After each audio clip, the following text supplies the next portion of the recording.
Kalau dari Bung Rey, Mas Kompol Syarif ini kan masih seorang polisi aktif. Nah, bagaimana Anda membacanya ketika seorang polisi aktif yang merupakan ajudan dari Pak Jokowi kemudian menjadi tokoh ataupun orang yang dipanggil untuk membantu klarifikasi juga dalam kasus yang sedang berjalan? Kalau itu sih tidak ada masalah ya, siapapun warga negara kalau mau dipanggil untuk dimintai keterangan terkait dengan hal tertentu, ya itu mau ya polisi aktif atau purnawirawan, tentara aktif, bahkan menteri macam-macam ya. Ya boleh datang, boleh tidak. Tadi dijelaskan tuh. Masalahnya menurut saya persis bukan di situ. Masalahnya persis seperti yang Anda tanyakan tadi tuh. Kira-kira apa urgensinya ya ajudan ini dipanggil oleh kepolisian gitu. Nah saya juga agak bertanya soal itu tuh. Apa korelasi peristiwa ini dengan ajudan gitu. Ajudan itu kan sifatnya bukan sekretaris loh.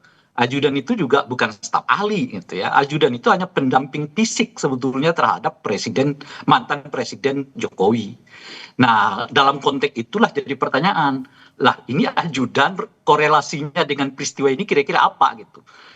Nah, itu adalah pertanyaannya. Tapi itu tadi karena memang penyidik merasa penting untuk mengundangnya ya monggo-monggo aja silakan saja meskipun di kita yang merasa bahwa apa urgensinya, apa korelasinya antara ajudan mantan presiden dengan peristiwa yang merasa diadukan oleh beliau terkait dengan pencemaran nama baik itu. Di situ sebetulnya persoalannya gitu.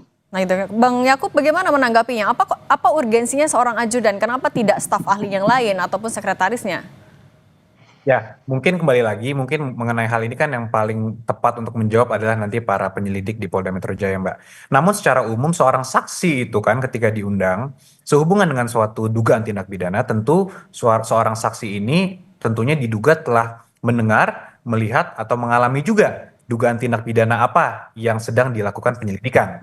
Jadi kalau kami melihat ya tentunya mungkin Mas Syarif sebagai orang yang paling dekat dengan Pak Jokowi, sebagai ajudannya tentu mungkin sebagai seorang saksi melihat, mendengar, dan mengalami juga apa yang Pak Jokowi laporkan sebagai dugaan tindak pidananya. Ya mungkin sekitar itu Mbak. Oke, Ya, kita paham lah. Kalau misalnya peristiwanya itu misalnya contoh loh ya.